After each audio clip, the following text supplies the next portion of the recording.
이번 총선에서 사용될 투표용지가 오늘부터 인쇄되기 시작했습니다.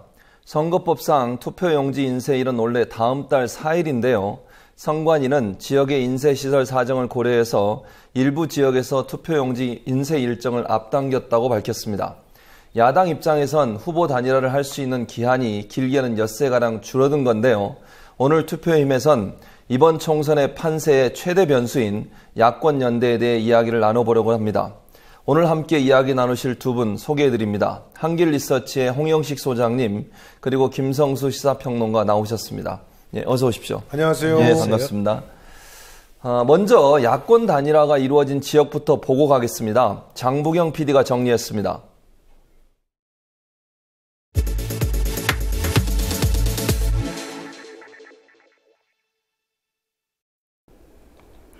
승자 독식 구조인 수선구제에서 야당들에게 야권 연대는 선택이 아닌 필수였습니다. 일여다의 구도가 확실시되고 있는 이번 총선에서도 당대당 차원은 아니지만 후보자별 연대가 나타나고 있습니다. 더불어민주당, 정의당, 국민의당으로 분열된 야권에 재편되는 상황을 짚어보겠습니다. 먼저 더불어민주당과 정의당이 후보 단일화를 이룬 지역입니다. 인천입니다. 인천의 13개 지역구 전체에서 더불어민주당과 정의당의 후보 단일화가 이루어졌습니다. 경남 창원시 성산구입니다. 더불어민주당 허성무 후보와 정의당 노회찬 후보가 이틀간의 여론조사 경선을 통해 노회찬 후보로 단일화됐습니다. 국민의당 이재환 후보와의 단일화가 성사된다면 새누리당 강기훈 후보와 여야 1대1 대결 구도가 가능해집니다. 서울 동작구을과 경기 수원시정에서도 양당 간의 후보 단일화 논의가 이루어지고 있습니다. 그럼 더불어민주당과 국민의당의 단일화 상황은 어떨까요? 국민의당이 당 차원에서의 야권 연대는 없다고 선언하고 야권 연대에 나선 일부 후보에 대한 징계 방침을 내놓은 상황에서도 단일화는 이루어졌습니다. 먼저 사실상 후보 등록을 하지 않아 야권 연대가 이루어진 경우입니다. 경기 안양시 동안구 을입니다. 국민의당 박광진 후보가 후보 등록을 하지 않아 더불어민주당 이정국 후보의 공동선대위원장을 맡기로 하면서 야권 연대가 이루어졌습니다. 이처럼 국민의당에서 최종 후보 등록을 하지 않아 야권 연대가 이루어진 곳이 있습니다. 서울 동대문구 을, 서울 양천구 갑, 서울 강남구 을, 인천 남동구 을, 충남 아산시 갑, 충남 서산시 태안군, 경남 양산시 을, 부산 사하구 갑입니다. 후보자 간 연대로 단일화가 이뤄진 지역 보겠습니다. 강원 춘천시입니다. 더불어민주당 허영 후보가 여권조사 경선을 통해 국민의당 이용범 후보를 누르고 야권 단일 후보가 됐습니다. 정의당 강선경 후보와 단일화가 이뤄진다면 새누리당 김진태 후보와 여야 1대1 대결 구도가 가능해집니다. 대전 대덕구입니다. 더불어민주당 박영순 후보와 국민의당 김창수 후보가 안심번호 여론조사를 통한 단일화에 합의했습니다. 단일화 논의가 진행 중인 지역도 있습니다. 서울 중구 성동구 을입니다. 국민의당 정호준 후보가 더불어민주당 이지수 후보에게 단일화를 제안한 상태입니다. 경기 안산시 단원구 을입니다. 국민의당 부자연 의원이 더불어민주당 손창환 후보에게 단일화 협상을 제안했습니다. 경기 평택시 갑입니다.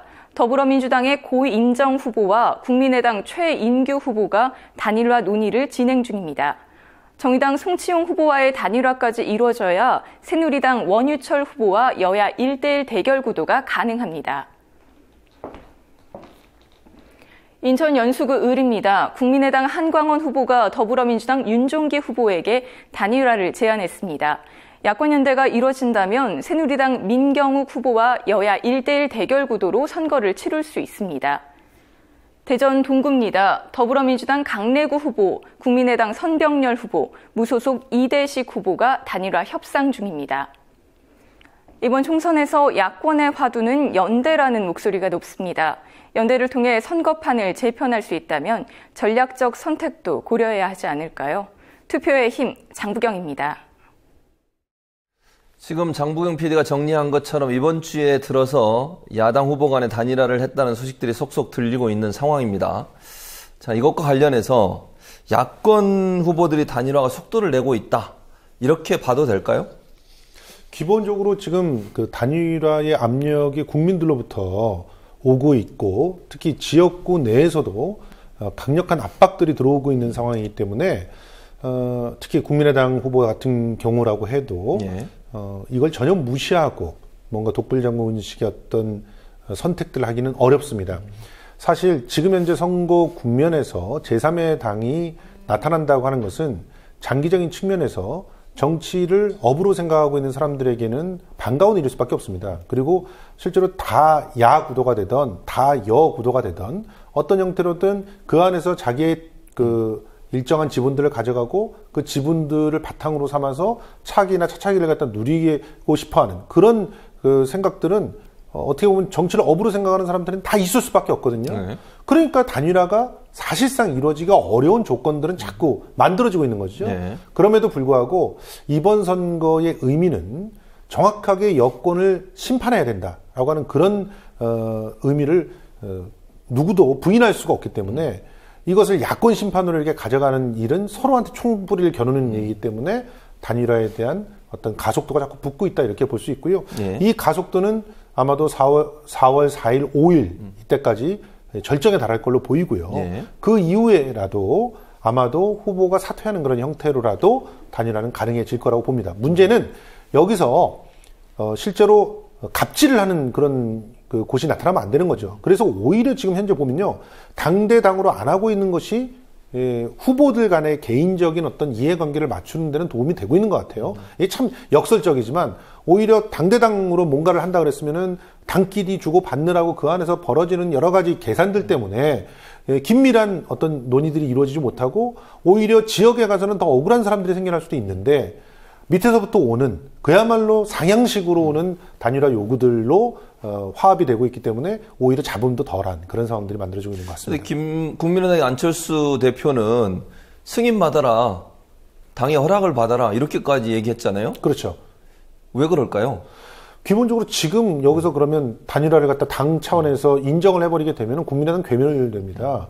제3당이라고 하는 입지를 없애버리기 위한 더민주의 전략도 있는 것이거든요. 그런 상태이기 때문에 자기 당으로서의 그 입지를 갖다 굳히기 위해서는 분명히 없다라고 선언을 해야 될 것이고요. 실제로 국민의당의 어떤 토대가 되는 텃밭이 되는 곳이 호남이잖아요. 네. 호남에서는 지금 현재 추세로 봐서는 국민의당이 확실히 이길 수 있는 곳들이 한 20군데 정도는 되는 걸로 보이고 있습니다. 그렇다고 한다면 굳이 단일화라고 하는 것을 해서 맷석을 더 보태는 것이 필요치 않는 거죠. 실제로는 원내교섭단체 정도를 갖다 꾸리면서 또 그 이후에 대권을 위한 그런 그 시나리오를 짤 수 있기 때문에 국민의당에서는 굳이 당 차원의 뭘 할 필요는 없고요. 다만 여기서 선거에 졌을 때 다시 말해서 더 야권 전체가 선거에 져서 새누리당이 180석 이상을 가져가는 이런 사태가 벌어졌을 때의 책임을 어떻게 보면은 벗어나야 되지 않겠습니까? 그런 측면에서 후보들 개인 간의 단일화를 구태여 막지는 않고 있다.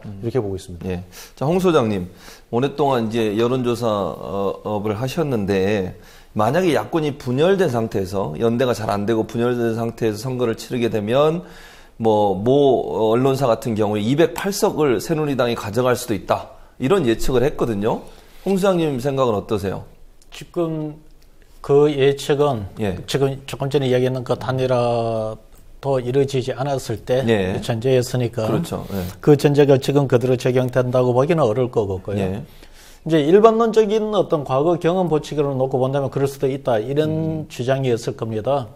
지금 이전과 달리 여당은 이 충청끝까지 결합이 된 그 단일 여당이고 야당은 지금 세 개의 야당으로 지금 나뉘어져 있고요. 거기에다가 지금 사회가 유심히 보셔야 되는 게 고령화가 되고 있습니다. 4년 전에 비해서도 20, 30대 유권자 비율이 한 3포인트 정도 더 줄어들고 60대 이상은 그만큼 또 더 늘어나고 지금 이런 인구 구성 변화도 있습니다. 그리고 또 하나 유심히 보셔야 될 게 이 수도권의 분들이 보수화되는 측면도 있습니다. 서울에 이제 정착하고 보수화되는 이런 여러 가지 그런 거로 인해서 야당의 바람이 불 수 있는 가능성은 더 줄어드는 겁니다. 이런 상태에서 과거와 달리 지금 야당이 이렇게 더 많이 분열이 되어 있으니 상당히 비관적인 어떤 시각에서 기초를 한다면 그런 전망도 할 수가 있겠죠. 네. 그러면 지금 그러니까 여론조사 결과들을 쭉 보시면 이렇게 우리 이런 표현을 쓰면요. 더불어민주당이 확실하게 이길 수 있는 지역이 몇 석 정도 되신다고 보세요? 대략. 아직은 지금 집계가 잘 하기가 좀 어렵습니다. 제가 볼 때 다음 주 이제 전 언론사들 기관들이 보니까 이번 주말에 조사를 거의 대부분 다 일정을 잡아놨기 그렇죠. 때문에 다음 주 한 월요일 정도쯤 그때 결과 나오는 걸 갖고 이렇게 해보면은 거의 추측이 가능하지 않겠나 보이고 지금은 좀 어렵다고 보고요. 단 지금 보면은 이렇게 보시면 될 겁니다. 몇 석을 얻을 수 있느냐라는 거를 그냥 단순하게 세알리지 말고 현역 두 후보가 그러니까 여야가 현역끼리 지금 이렇게 출마했는 지역에서 어느 쪽이 많이 이기는지를 유심히 보면은 이 다음 지금 선거 결과가 어느 쪽으로 기울 수 있을 것이라는 걸 좀 예측을 할 수 있을 겁니다. 아, 그래요. 자, 김성수 평론가님. 전국 253개 선거구 중에 1여야다가 된 그런 구도로 그러니까 1여 다야죠. 다야가 된 구조로 된 곳이 173곳이에요. 자, 만약에 야권 연대죠. 야권 연대가 안 됐을 경우에 이 지역에서 야권이 승리할 가능성이 얼마나 될까요? 그거를 그냥 지금 현재 1여 다야 그리고 여당은 무조건 35%는 먹고 있는 그런 상황 이런 걸 전제로 놓고 본다면은 173개 중에서 산술적으로는 이길 수 있는 데가 한 군데도 없다고 나오겠죠. 그런데 실제로 각론으로 들어가면 좀 다릅니다. 아, 그래요? 가령 지금 1여 다야로 이렇게 구성되어 있는 곳에 호남 지역 있잖아요. 그렇죠.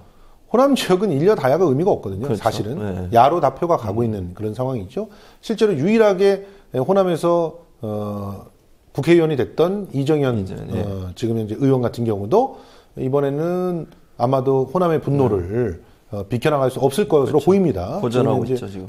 왜냐하면 1여 다야로 그야말로 순천에서 굉장히 많은 후보가 나왔는데도 20%채 받지를 못하고 있어요. 그런 상태이기 때문에 이런 그 구도들을 적용될 수 있는 것들을 이리저리 빼봐야 되겠죠. 일단 호남에 28곳을 빼고 그리고 1여 다야가 만들어진 곳에서 애초에 너무 강력한 그런 여가 있는 곳 이런 것들도 좀 빼야 되겠죠. 그거 어차피 상대가 잘 안 되는 그런 곳이니까 그런 것들을 빼고 나면은 대략 의미 있게 얘기할 수 있는 곳들이 한 100여 군데 될 거라고 봅니다. 근데 그 100여 군데에서 박빙 상태인 거죠. 지금 만약에 합해지기만 하면은 5차 범위 내에서 이길 수 있는 곳 이런 곳들이 한 50군데 정도 되는 것이고 나머지 50군데 정도는 그 합해서 그 시너지를 생각하면은 이길 수도 있는 곳 이런 곳들이 한 50군데 되는 반반이 되는 거예요. 그렇게 따지면 산술적으로 또 단일화만 다 이루어지면은 무조건 이길 수 있을 것처럼 보입니다. 그렇지만 지금 현재 야권을 심판해야 된다. 이 얘기는 무슨 말이냐면 사실상 뼈 아프게 생각하셔야 될 거는 더불어민주당이에요. 더불어민주당의 잘못된 패턴들에 대해서 나는 염증을 느낀다라고 생각하는 야권 지지자들이 있단 말이죠. 중도층이 있고 그런 분들은 단일화가 됐을 때 떨어져 나가고 그리고 새누리당 같은 경우는 표가 오히려 결집하는 그런 문제들이 생길 수가 있다는 거죠. 그걸 생각하면은 지금 산술적으로 무조건 합하면 된다라는 식의 그런 이 208석이라고 얘기를 했던 그 매체 같은 경우는 굉장히 강력하게 여권 단일화를 얘기를 하지만 저는 오히려 분석을 하는데 각 지역에 맞게 맞춤식으로 각 후보들이 정말 양심과 선의에 의해서 판단을 하면서 서로가 상생하는 그런 결단들을 내려주는 것이 지금 현재로서는 가장 좋은 방법이라고 생각합니다. 자, 홍 수장님, 그러면 19대 총선 당시에도 5% 차이로 당락이 바뀐 19대 총선 당시에도 5% 이내로 당락이 결정된 경우가 많았잖아요. 특히 이게 48곳 중에 수도권이 31곳이었어요. 지금도 그러면 결국은 이번 선거도 치열한 접전이 일어날 지역은 수도권이다 이렇게 볼 수 있는 거죠. 당연히 수도권이 치열하죠. 저기 수도권 외의 지역은 이제 제가 볼 때 호남에서 두 야당끼리 이제 치열하겠지만 거기는 여야 관계가 아니니까요. 그렇죠. 거기를 빼고 나면은 수도권이 지금 굉장히 치열할 수밖에 없는데 지금 5%라는 게 어떻게 보면 많은 것 같지만요. 요즘은 옛날하고 달라서 표의 그 이동이 굉장히 그 증폭이 심하게 나타납니다. 정당이 또는 후보가 어떤 공약, 어떤 정치적 액션을 취하느냐에 따라서 그 지지도가 며칠 상관에도 진폭이 굉장히 큽니다. 그걸 감안하면은 과거와 달리 이 5%라는 거는 실제 막판에 가서는 얼마든지 오르락내리락 할 수 있는 표인데 그렇게 따져놓고 본다면은 접전지역이 굉장히 많다고 봐야겠죠. 이번 선거도. 그럼 수도권 지역에서 무당층이 차지하고 있는 비율은 어느 정도 된다고 보세요? 지금 이제 뭐 ALS 조사를 하면 무당층이 거의 증발되고 없습니다. 그러면은 뭐 상대표를 빼앗아 와야 된다는 논리인데 그렇죠. 이제 그 전화 인터뷰 식으로 이렇게 보면은 부동층이 지금 한 30-40% 정도 되는 거예요. 그래서 그거는 뭐 조사 방법론 논쟁인데 만약에 30-40% 된다는 이런 가정을 한다면 이 30-40%에게는 단일화가 큰 영향을 미치죠. 야당한테 기대하는 것은 뭐 정체성이나 어떤 뭐 그런 것도 있지만은 야당한테 제일 실망하는 것이 분열이거든요. 그런데 그것을 좋은 모양으로 단일화를 이루어진다면은 이 중도층, 부동층이죠. 정확히 하면은 부동층이 투표장에 로 이제 발길을 향할 가능성이 굉장히 커지는 거죠. 자, 김성수 평론가님, 이게 야권 연대가 지금 몇 군데는 앞서 우리가 장부영 PD가 보도한 내용을 보면 일정 이루어지고 있지만 또 더디게 가잖아요. 그래서 이렇게 속도를 내지 못하는 이유는 또 뭐라고 보세요? 좀 일단 기본적으로 그 야권의 아주 강력한 한 기둥이 야권 연대대 소극적이기 때문에 속도를 못 내는 건 사실입니다. 그 기둥이 누구죠? 국민의당이죠. 그런데 지금 보면 이 속도가 아주 더디다? 이렇게 볼 수는 또 없는 것이 그래요? 애초에 공천이 끝난 시기가 너무 늦었어요. 그러다 보니까 선수들이 다 이렇게 좌우로 정렬을 해야 그 다음부터 이제 단일하니 뭐니 내가 어떤 역할을 하니 다음번 그러면 된 다음에 어떻게 서로가 나름대로 그 받니 차기는 어떻게 하니 이런 얘기를 할 수가 있는 거잖아요. 그리고 여론조사도 해봐야 될 거 아닙니까? 그 여론조사도 한 번만 해도 되겠어요? 서로 각자의 입장에서 여론조사를 해보고 뭐 그 상황에서 공통부문을 찾아보고 하는 그런 시간이 필요하겠죠. 그래서 더디다라고 이렇게 얘기를 할 때는 사실 이전에 국민의당 같은 당이 아니라 확실한 강력한 일당과 그 다음에 군소정당이 있었을 때에 비해서 왜냐면 확실한 패권을 갖고 있는 당이 확 이끌어 가버리니까 그때는 속도가 빠를 수밖에 없고 그리고 그때는 이런 식으로 혼란한 상황도 아니었고요. 그러다 보니까 공천도 좀 빨랐고 이런 일들이 벌어지니까 좀 더 일렀던 것이고 지금 야권 용대가 진행되는 그런 속도 있잖아요. 그 속도만 보면 결코 느리다고 볼 수가 없습니다. 한번 보세요. 지금 공천 다 완료된 이후에 야권 단일화 할 때까지 일주도 안 걸리는 그런 상황들이 벌어지잖아요. 실제로 울산에서 지금 아주 정말 아름답게 노회찬 후보가 단일화를 이뤘습니다. 그렇죠. 이런 감동적인 그런 장면들이 많이 나와야 된다고 저는 믿는데 그런 결과를 낳기까지 며칠 걸렸습니까? 울산 이전에 며칠 동안 야권 단일화 논의했었나요? 그러니까 지금 속도를 느리다라고 생각하는 것은 선거일에 앞두고 지금 남은 시간이 적다라고 하는 그런 것이지 야권 단일화가 본격적으로 진행되면서부터는 느리다고 말할 수는 결코 없을 것이다. 그리고 관건은 이 속도에 있는 것이 아니라 결과에 있다라고 보는데요. 결과가 상당히 그래도 양질의 결과들이 많이 나오고 있다는 거 우리 주목을 해야 된다고 봅니다. 옛날에는 야권 단일화 했다가 뭐 부정선거다 어쩌다 하면서 머리끄댕이 잡고 싸우고 이런 일들이 너무 많았잖아요. 사실은 그 후유증 치유하는 게 더 힘들었어요. 근데 지금은 그런 반발들이 그리 크게 나지 않는다. 이렇게 본다면 이 야권 단일화가 오히려 지금 현재의 방식들이 양질의 어떤 결과들을 나올 수 있는 가능성도 있고요. 조금 더 이 바람이 불기 위해서는 노회찬 후보의 선택 같은 그런 감동적이고 투명하고 객관적인 그런 선택들이 계속적으로 나오고 그것을 애써 보수 언론들이 기사화하지 않더라도 그것을 자꾸 언급하고 알리고 그리고 유권자들에게 어필할 수 있게끔 하는 그런 전략들이 필요할 거라고 봅니다. 자, 홍 소장님, 그러면 야권 연대가 필요하고 뭐 이제 지금 김성수 평론가의 평가에 따르면 앞으로 진행될 거라고 하는데 이것도 시기가 있을 거 아니에요. 예를 들면 너무 늦어버리면 투표 영향을 미칠 수도 있는 거 아니에요? 예컨대 투표지에 이름이 2명 다 올라가는 경우라든지 그런 경우를 고려한다면 언제까지 하는 게 가장 좋을 것 같으세요? 야권 연대 당연히 빨리 하면 할수록 좋겠죠. 예. 그래서 투표용지에 이름이 올라가서 혼란스러운 부분이 없게끔 하는 거. 이름이 올라가더라도 또 이제 표기가 되어서 혼란을 줄이게 하기 위해서는 빨리 하는 게 좋은데, 아마 제가 알기로는 인쇄는 이미 들어간 거로 알고 있고요. 그래서 아마 야권 연대를 해도 탈락한 후보가 거기에서 이름을 빼는 건 이제는 불가능할 겁니다. 그러나 제가 알기로는 4일부터 인쇄는 단일화가 되면은 표시는 되는 걸 알고 있습니다. 그래서 놓고 본다면은 현재로서는 단일화를 할 수 있는 시간이 오늘 빼고 아마 4일 정도, 5일 정도 시간 정도가 있습니다. 제가 볼 때는 4, 5일 정도면은요, 의지만 있다면 충분히 할 수 있다고 봅니다. 왜냐면은 뭐 어차피 후보 공천 다 여론조사를 하지 않았어요.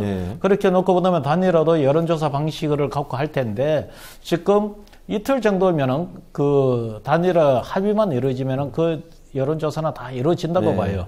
더더기나 지금 조사 기관들이 지금은 그 선거철이어갖고 조사 이 라인들을 많이 다 확보를 하고 있습니다. 그래서 그걸 실무적으로 처리할 수 있는 그 준비들은 다 되어 있다고 보는 거고요. 문제는 조금 전에 말씀드렸습니다만 각 후보와 당에서의 의지 문제겠죠. 예. 저는 조금 많은 부분 동의를 하면서도 좀 다르게 생각하는 것은 우선 하나 시기입니다. 시기는 전 중요하지 않다고 봐요. 시기가 중요한 게 아니라 결과가 중요합니다. 아무리 일찍 뭐 인쇄소에 이름이 올라가기 전에 일찍 됐다고 해도 그 뒤에 단일화에 대해서 불만을 품고 딴지 걸고 조직적으로 이제 동원하지 않고 이러면 지는 거예요. 그리고 그 모습이 지역구민한테 어떻게 보이겠습니까? 그런데 뭐 한 3일을 남겨놓든 4일을 남겨놓든 아름답게 딱 단일화를 하고 서로가 서로의 선대위에서 나름대로 자기 일을 하면서 자기 조직 아낌없이 그 붙여주고, 그리고 총력을 다해서 이번에는 정말 여권을 뽑으면 안 됩니다. 이번에 여권한테 과반수 이상을 주면 안 됩니다. 그래야 우리 경제가 삽니다라고 하는 것들을 어필해 낸다면 그건 이틀 전, 3일 전에 하더라도 충분히 효과가 있습니다. 문제는 결과예요. 단일화를 할 때 얼마나 감동적으로, 얼마나 헌신적으로, 그리고 또 서로가 희생하면서 그런 것들을 갖다 감내해 내느냐가 중요한 것이죠. 그런 단일화가 이루어지지 않는다면, 단일화가 되면 오히려 문제들이 많습니다. 그거는 새누리당이 어떻게 공격하고 있는지를 보세요. 이 야합한 그 민주주의가 아니다 그러지 않습니까? 이런 야합이라는 얘기를 갖다가 듣기 딱 좋은 게 서로가 합해놓고 나중에 뒤에서 서로 공격하는 거 욕하는 거거든요. 그런 얘기가 안 나오게 하기 위해서라도 무조건 투명하고 아름다운 그런 단일화가 되지 않으면 안 하니만 못한 상황이 벌어진다고 봅니다. 자, 오늘 오전에 더불어민주당 김종인 선대위원장이 야권 단일화에 대한 추가적인 입장을 밝혔어요. 김종인 선대위원장의 발언을 한번 듣고 더 얘기를 나눠보도록 하겠습니다. 선거에 출마하는 등록을 다 마쳤습니다. 이제 그래서 야당이 보다 많은 의석을 확보하기 위해서는 절대적으로 필요한 것이 일반 국민의 성원과 더불어서 이 야당의 후보자 연대를 실현해달라는 이 소망이 대단합니다. 그래서 나는 처음부터 국민들에게 말씀드린 것처럼 이제 선거가 거의 임박해 있기 때문에 각 지역의 이 후보하신 분들이 서로 협의를 할 것 같으면은 연대의 가능성이라는 것이 아직도 남아있다고 생각합니다. 이 각 지역에서 연대가 이루어질 경우 저희 더불어민주당에서는 중앙에서 적극적으로 이러한 연대 과정을 갖다가 지원을 할 걸 갖다가 약속을 드립니다. 자, 홍 소장님, 왜 이 대목에서 김종인 대표가 이 발언을 했을까요? 그걸 제가 단 지금 저희들이 여론조사를 해보고 있습니다만은 아마 지금 판세가 생각만큼 이렇게 만만치 않다는 부분을 아마 느끼실 겁니다. 그래서 단일화 문제를 더 늦기 전에 저런 이야기를 하시지 않느냐 이런 생각이 들어요. 지금 김종인 대표는 지금 그 공천이 끝나자마자 제일 먼저 호남으로 내려갔습니다. 그렇죠. 호남으로 내려갔는데 그 이유가 뭔가요? 사실 수도권에서는 이기려고 하면은 이 지역표와 진보, 호남의 지역표와 진보 개혁표 이런 것들이 유기적으로 잘 결합이 돼줘야 되는데 지금 그것이 자꾸 분열되는 따로 노는 지금 조짐을 보인단 말입니다. 그래서 이제 그런 것도 있는데 일단 가서 보면은 제일 그 표를 묶는 제일 좋은 방법은 단일화한 거예요. 예. 김 대표가 호남에 내려가는 것보다도 더 좋은 것이 단일화를 이뤄내는 겁니다. 그게 실제 이제 지금 다음 주 돼야 이제 나온다고 하지만은 네. 이 문제에 지금 초기에 나오는 여론조사가 보면은 단일화만 되면은 백중 또는 우위인데 단일화가 안 되어서 열세인 지역들이 속속 지금 드러나고 있는 거죠.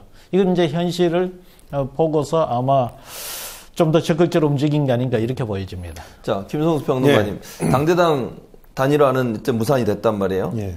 그러면 첫 번째 질문은 이거예요. 당대당 연합이랄까 통합이랄까 이런 얘기가 있었는데 무산된 책임이 김종인 대표한테 더 있다고 보세요? 아니면 안철수 대표한테 더 있다고 보세요?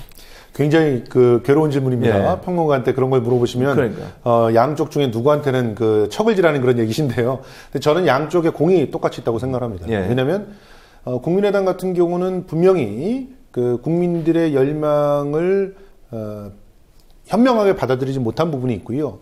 그리고 김종인 대표 같은 경우는 진정성이 의심되는 그런 발언들을 통해서 상대당을 공략한 그런 문제가 있습니다. 그러다 보니까 솔직히 말하면 조금 더 현명하고 지혜롭게 그리고 서로를 상처내지 않는 방식으로 단일화 논의를 시작할 수가 있었음에도 불구하고 그것이 오히려 지금 이렇게 분명히 단일화에 대한 열망은 다들 받아 안고 그것을 하나의 소명으로 생각을 하고 있음에도 불구하고 대놓고 할 수 없는 그런 상황을 만들어 버렸거든요. 그러니까 이런 부분들이 그런데 저는 뭘 믿고 있냐면 유권자들을 믿고 있습니다. 집단 지성을 믿고 있거든요. 집단 지성의 선택들이 그렇게 만만하지 않습니다. 그야말로 얼마 전에 떠돌아다녔던 그런 동영상에서 나왔던 것처럼 내 지역이 어디니까 무조건 찍어 이런 사람들만 있는 게 아니거든요. 사실 우리 사회를 갖다 움직여 나가는 대다수의 사람들은 지금의 정치 형태와 이런 구도에 대해서 굉장히 염증을 느끼고 있고 바꿔야 된다는 변화의 열망을 갈직하고 있고요. 그런 열망을 이미 2012년에도 보여줬고 2014년에도 보여줬다고 보거든요. 문제는 그런 것들이 이 잘못된 제도와 이런 것들 때문에 막혀서 생각만큼 결과가 안 맺혀졌을 뿐이라고 보고요. 이제 적극적으로 자기의 의사들을 표현하면서 문제를 제기하려고 하는 분들이 분명히 단일화를 일궈낼 거라고 저는 믿고 있는 부분들이 있습니다. 그리고 그런 것들이 오히려 강제해서 당의 지도자라고 하는 사람들을 결과적으로는 서로 타협과 연대를 할 수밖에 없는 그런 공간으로 이끌어내지 않을까 하는 생각을 합니다. 당대당 단일화가 안 되고 결국 이제 개인 간의 단일화, 후보 간의 단일화가 되고 있는데 만약에 이제 가정을 한다면 당대당으로 됐을 경우와 지금처럼 후보자 간의 단일화가 이루어졌을 경우 어떤 게 더 파괴력이 크다고 보세요? 저는요, 이 부분에 대해서는 좀 이전의 생각들하고 좀 다르게 생각합니다. 그러니까 대부분의 분들은 당대당 단일화가 이루어져서 바람을 막 몰고 와서, 그러니까 선거라고 하는 게 기본적으로 기본 조직이 있어야 되고, 그 다음에 무슨 정확한 선거의 이슈, 프레임들이 있어야 되고, 바람이 있어야 되지 않겠습니까? 그렇죠. 그런데 지역 구도 텃밭 이것들을 움직일 수 있는 것들은 이미 정해져 있어요. 그리고 그 텃밭들은 흔들리고 있고 그런 상태에서 지금 프레임이라고 하는 것들이 명확하게 각이 서지 않는 그런 상태예요. 그렇지만 야권 내에서는 서로가 통일되고 있는 프레임이 있습니다. 그것이 잘못된 실정에 대한 심판이잖아요. 여권에 대한 심판. 그런 상태에서 바람이 불어서 어떤 바람이 더 어떻게 불 수 있는지. 그러니까 야권 연대라고 하는 것이 일으킬 수 있는 바람이라고 하는 게 일단 제한적이었다면 당대당의 어떤 형태를 취하지 않더라도 오히려 지역에서 소소한 바람들을 일궈낼 수 있을 것이라고 보고요. 그리고 저는 이 중앙 정치라고 하는 것에 대한 염증과 실망들이 많이 있다고 생각을 합니다. 저는 오히려 지역의 요구와 또 지역의 나름대로의 판단에 의해서 살아나야 된다고 생각을 하거든요. 그래서 오히려 중앙을 바꾸는 그런 정치들이 필요하다고 생각하기 때문에 오히려 지역에서 이런 논의들을 통해서 더 정치적으로 각성할 수 있으리라고 봅니다. 그런 각성들을 위해서 노력을 하셔야 되고요. 지금 거기서도 정말 그야말로 밀실처럼 야합하고 서로 지분 따지고 이러는 게 아니라 당당하게 호소하고 여론을 묻고 그 가운데서 깨끗이 승복하고 하는 모습들을 보여주면서 감동을 일궈 나갔으면 하는 그런 바람을 갖고 있습니다. 홍 소장님, 아까 제가 그 김평론가께도 여쭤봤는데 야권 연대가 지금 속도를 내고 있다고 보세요? 아니면 정체돼 있다고 보세요? 제가 느끼기에는 예. 속도를 낸다기보다도 예. 이게 이제 상향식 위로 올라가는 예. 지금 밑으로부터 요구해서 이루어지다 보니까 지금 일정을 놓고 본다면은 조금 아쉽죠. 좀 더 빨리 진행되어 있으면 그런 차원에서 놓고 본다면은 사실 지금 같은 상황에서 상향식 밑으로부터의 이 단일화를 기대했다면은 공천을 좀 빨리 해주던가 그렇죠. 이렇게 늦어졌을 때는 예. 사실 아까도 같이 만에 하나 단일화할 의사가 있다면은 중앙당에서 좀 더 적극적으로 현실 가능한 단일화를 시도를 하는 게 맞았지 않았나 이래 보여요. 예. 자, 그러면 또 한 가지 우리가 볼 게 뭐가 있냐면 만약에 야권 단일화가 바람을 타거나 아니면 속도를 내게 되면 새누리당을 지지하는 TK 지역을 중심으로 해 새누리당을 지지하는 유권자들이 결집할 가능성은 없을까요? 많죠. 예. 여태껏 예. 우리가 분명히 이전 선거들을 갖다 복귀해 보셔도 확실하게 아실 수가 있겠지만 가장 강력하게 야권 연대가 이루어졌을 때도 사실상 새누리당한테 지는 선거 결과를 나오지 않았습니까? 예. 왜 그랬습니까? 그건 지역주의 구도가 더 명확해졌고 서로가 패권을 나누는 그런 모습들이 더욱더 강력하게 보였단 말이죠.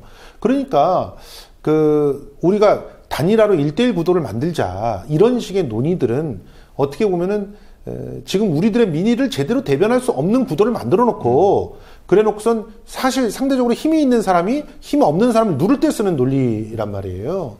다양한 의견들이 좀 더 발휘될 수 있게끔 해놔야 되는 거죠. 사실은요, 더불어민주당이 지금까지 비판을 많이 받았던 것 중에 하나가 뭡니까? 자기는 국회에 들어가서는 가만있어 못해갖고 우리가 이렇게 힘없어서 당했습니다라고 얘기하면서 또 내려와서 군소정당한테는 그런 일들을 갖다 했단 말이에요. 그 소수들의 목소리를 내가 여론조사가 더 많이 나오잖아. 조직이 내가 더 있잖아. 그러니까 일단 날 지지해. 너 3% 4% 가져가면은 그거는 새누리당을 갖다 지원한 거야. 이런 식으로 얘기를 했단 말이에요.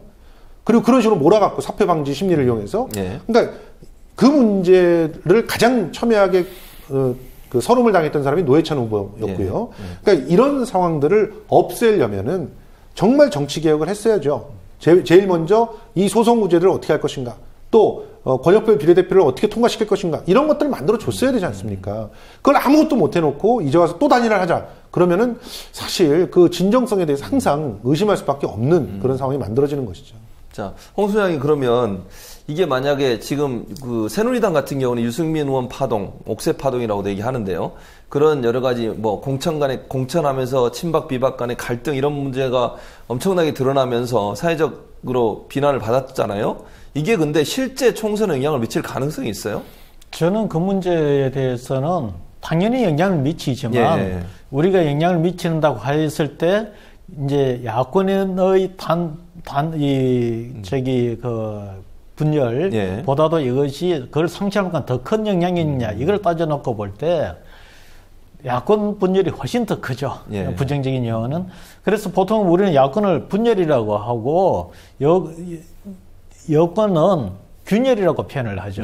그렇게 용어도 그렇게 나눴을 정도로 이제 그렇게 나누고 일단 야권 입장에서는 여권의 지금 군인 균열로서 이 판을 변화가 있을 걸 기대하는 것은 내가 볼 때는 너무 큰 기대인 것 같습니다. 야당은 야당 나름대로 선거를 유권자들을 한때 설득을 해서 정책이든 공약이든 임무를 내셔서 이길 전략을 쌓아야 되는 거고 현재 여당 정도의 균열을 갖고서 이길 걸 기대한다면은 제가 볼 때는 너무 큰 기대를 하는 것 같다. 그렇지만 여당에서는 지금 분명히 균열이 일어났습니다. 이것이 전국 단위의 큰 어떤 분열은 아니어도 여당의 어떤 본거지라고 할 수 있는 TK 지역 그리고 PK 지역 일부에서 균열이 일어나고 있고요. 수도권에서 보면은 어떤 식으로 나타나면은 수도권 중에서 공천을 받지 못한 현역 의원들이 탈당을 했을 때 그거는 그 지역에는 분명히 영향을 미칩니다.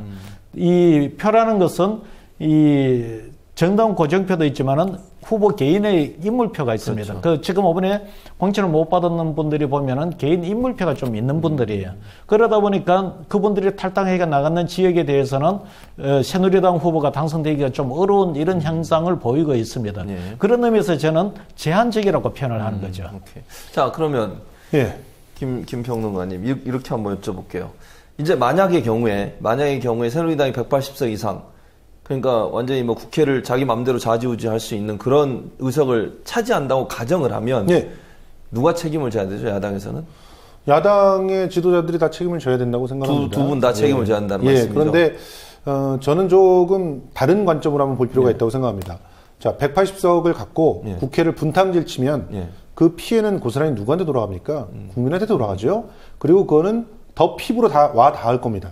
지금 뭐 국회가 공전했다고 서로 치고받고 싸우는 그 정도, 말로 싸우는 그런 정도의 피해가 아니라 당장 우리가 전화기를 그야말로 그냥 보이게 되고 어느 날 갑자기 잡혀 들어가게 되고 뭐 우리들의 경제는 더 피폐해지고 가진 자들만 더 잘 살게 되는 법들이 막 줄줄이 통과되고요. 그래서 시위나 뭐 이런 것들이 더 많이 일어날 거예요. 그런 일들이 벌어질 때 물론 그렇게 일부러 해서 시끄럽게 만들어서 정권을 더 유지하려는 방법들도 있다고 하지만 집단 기성들은 과연 그 다음에 대선을 어떻게 볼 것인가. 지금 중요한 건 저는 대선이라고 생각을 하거든요. 네. 총선도 중요하지만 그래서 지금 이 선거에서 우리가 좀 더 눈여겨봐야 될 것은 새누리당과 혹은 새누리당 후보들이 통합적으로 얼마나 지지율을 가져가느냐. 그리고 그 외에 범야권이라고 하는 곳에서 얼마나 지지율을 가져가느냐 더 관건이다. 만약에 그것이 회복할 수 없을 만큼의 격차가 벌어져서 야권들이 설사 180석을 내주더라도 실제로 다 따져봤더니 이거 소선구제니까 솔직히 말해서 뭐 한 표만 이겨도 이기는 거 아닙니까? 네. 전체를 다 따져봤더니 뭐 새누리당과 저쪽 지지율들이 한 44% 되고 반대쪽 지지가 뭐 56% 되더라. 그러면 사실상 이후에 대선에서 뭔가 해볼 만한 것들이 생기죠. 그런데 이번에 까봤더니 뭐 새누리당 통합해가지고 50% 이상들이 다시 결집을 할 수 있게 된다. 그렇게 되면 다음 대선도 참 어려워지는 것이거든요. 그러니까 그런 부분들을 더욱더 눈여겨봐야 되지 않을까 하는 생각을 합니다. 지금 이 문제와 관련해서 야당 쪽에서는 그 정치 분석이나 이런 부분을 너무 좀 낙관적으로 보는 경향이 있습니다. 네. 항상 어떻게 하냐면 총선은 이렇게 되더라도 대선은 어차피 5대5다 이런 그 전제를 하고 낙관적으로 봅니다. 이제 이야기하셨듯이 이번 총선에서 야당이 이기는 경우도 있고 야당이 질 수가 있습니다. 야당이 지고 조금 전에 이야기했듯이 180석 이상 내주게 되면 참패가 되지 않습니까? 그렇죠. 참패가 되고 만에 하나 거기에서 이 야당의 어떤 전체 그 득표조차도 밀리게 되면은 차기 대선에서 과연 5대5라는 그 가설이 성립이 될 수 있을 것인지 그렇죠. 거기에 대해서 좀 심각하게 생각해 봐야 됩니다. 만에 하나 여기에 되고 이 참패를 하면서 의석 비율에서도 마저 무너지게 되면은 더 참담한 정기 개편이 올 수가 있습니다. 그렇죠. 야당의 존립 문제가 오게 됩니다. 그 부분은 제가 그런 걸 생각하면은 이 야당 이 지지자들이나 이쪽 전시 분석팀에 대고 대선은 어차피 5대5라는 이 명제를 그렇게 과연 무비판적으로 무조건 받아들일 수 있을지에 대해서 이제는 한번 심각하게 생각해 봐야 될 거라고 봅니다. 그러니까 한마디 더 말씀드리면 대선은 지금 시작됐습니다. 이 총선을 통해서 얼마나 많은 야권의 분노를 보여주느냐는 거예요. 그리고 그 결집을 통해서 어떻게 대선으로 치달아 가는지 이 로드맵을 그려야 되는 거예요. 지금 당장 눈앞에서 단일화 돼서 뭐 1% 때문에 누가 붙었다 떨어졌다 이것보다도 더 중요한 거는 야권들이 얼마나 많이 갖고 오느냐. 얼마나 이 선거판을 통해서 선거라고 하는 것은요. 사람을 뽑는 것에 끝나는 게 아니라 여기를 통해서 얼마나 많은 그야말로 선전선동이 가능합니까? 필리버스터를 보고 우리가 감동했었죠. 필리버스터 이상의 연설들이 계속 진행이 됩니다. 여권의 실정들, 문제들, 그걸 날카롭게 분석하고 지적하고 거기에 대한 대안을 제시할 수 있는 공간이 전국적으로 다 열리게 되는 거예요. 여기서 맨날 야권 단일화를 하면 얘기할 겁니까? 정책을 얘기하고 공약을 얘기하고 우리가 대권을 잡으면 어떤 것들을 실시할 수 있고 세상이 어떻게 바뀔 것이라고 하는 걸 인지시켜 주시고 그걸 통해서 토대부터 결집시킬 수 있는 힘들을 야권이 보여주지 않으면 대권이 힘들어진다는 얘기죠. 근데 문제는 이제 이런 질문을 하게 돼요, 그러면. 그러니까 지금 김성수 평론가님 말씀하셨던 것처럼 대권을 염두에 두고 해야 되니까 총선에서 몇 석을 얻는 게 중요하지 않다. 뭐 중요하지 않다고 얘기하지 않지만 그거보다 그게 중요하다고 얘기했는데 만약에 그러면 아까 말씀 180석을 만약에 그 새누리당이 가져가고 그 다음 대권에서 만약에 야권의 후보가 승리를 하더라도 제대로 할 수 있을까요? 그러니까 국회가 180석이 야당이 돼버리고 그렇게 대선을 지게 되면요 정계 개편이 일어납니다. 어떤 형태로든 일어날 수밖에 없습니다. 권력을 잃은 새누리당 무리들이 가만히 있을까요? 예, 지금 현재 사실상 새누리당은 분당이에요. 서로가 원수예요. 친박과 비박은 돌아올 수 없는 강을 건넜어요. 그런데도 새누리당이라는 집안에 있어요. 왜냐? 권력이 있으니까. 뭔가 떨어질 떡국물들이 있다고 생각하니까. 그게 없다고 생각하는 순간 뛰쳐나오는 걸 보셨잖아요. 지금 무소속으로 뛰쳐나오는 걸. 그리고도 지금 돌아간다고 하잖아요. 그런데 못 돌아온다고 하죠. 저게 분명히 될 겁니다. 만약에 그 총선 이후에는 돌아오는 것 같고 굉장히 많은 갈등들이 또 생겨날 거예요. 그러겠죠. 마찬가지로 권력이, 그것도 가장 핵심적인 권력이 어디로 이동하냐에 따라서, 그거에 따라서 지금 그 분명히 여권이라고 뭉쳐 있었던 사람들도 괴멸하게 될 수 있는 날이 오기 때문에 그런 부분들을 고민하면서 차근차근 로드맵을 그려나가는 것들이 지금 필요한 시점이 아닌가 하는 생각을 합니다. 오케이. 자, 마지막으로 그러면 이 질문 한번 드려볼게요. 그 두 분 다, 홍 소장님 먼저, 그 지금 현재 판세로 본다면, 앞으로 변화할 가능성은 있지만, 판세로 본다고 하면, 야권에서 전체 의석수의 몇 석 정도를 얻을 걸로 예상하시는지 말씀해 주시죠. 제가 쉽지는 않습니다. 그 부분은 저는 대략 뭐 여론조사를 하기 때문에 뭐 이렇게라도 아까도 말씀드렸지만 다음 주 월요일 정도 되면 이게 정확하게 어느 정도 나옵니다. 지금은 제가 그거는 말씀드릴 수가 없고 단 이렇게 봐요. 뭐 저희들뿐만 아니고 각 정당에서 그런 부분들을 지금 그 분석을 하지 않겠습니까? 지금 새누리당은 며칠 전에 160석인가 150석 목표라고 했습니다. 이 더불어민주당은 140석인가요? 이야기였고 국민의당은 40석을 이야기를 했는데 얘기했죠. 제가 볼 때는 이 새누리당은 많이 몸조심을 하면서 줄여서 이야기한 거고 국민의당과 이 더불어민주당은 자기네들 그 실제 득표하는 것보다 훨씬 더 많은 숫자를 이야기한 것 같습니다.